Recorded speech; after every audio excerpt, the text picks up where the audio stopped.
నీ ఒడిలో సేద తీరాలి, నీ కౌగిల్లో ఒదిగిపోవాలి, నీ రెక్కల నీడ నాకు కావాలి. సమస్యలు నీకు తెలియకుండా వచ్చినాయా? నీకు తెలిసే వచ్చినాయి. తెలిసే అనుమతించిన వాడి అనవసరంగా ఎందుకు అనుమతిస్తావు? నాకు అవసరం కాబట్టి అనుమతించావు. నువ్వేం పిచ్చోడివా? తెలివిగల్లోడి జ్ఞానవంతుడివి. తెలివిగల్ల జ్ఞానవంతుడవేంటి నాకు ఈ సమస్య రానిచ్చావంటే? పిచ్చితనంగా అయితే రానియవుగా, నాకు అవసరం కాబట్టి రానిచ్చావు. ఈ రోగం రానిచ్చావంటే పిచ్చితనంగా రానియవుగా, నాకు అవసరం కాబట్టి రానిచ్చావు.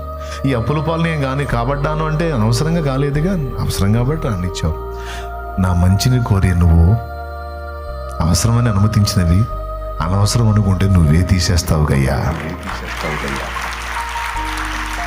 కాబట్టి వాటి గురించి నాకు చింత లేదయ్యా, వాటి గురించి నాకు చింత లేదు.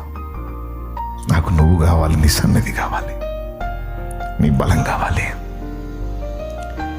ఈ జీవితకాలం ముగించక ముందే నీకోసం ఫలించాలి, నీకోసం వాడబడాలి, 10 మందికి దీపంగా మారాలి, 10 మందికి దీవెనగా మారాలి. నాకు నువ్వు కావాలి. నువ్వు ఉంటే నా బ్రతుకు వెలుగుతుంది. నా బ్రతుకు వెలిగితే అది 10 మందికి ఆదర్శం అవుతుంది.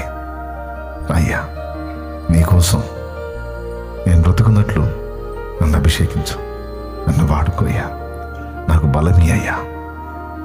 ఒకప్పుడు తెలియక నా కోసం, నా ఇంటి కోసం అన్ని ఆలోచనలు చేశాను.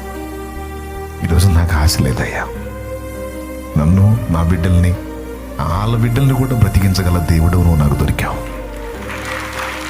ఇంకా నేను దేని గురించి ఆలోచించి దిగులు పడేదయ్యా?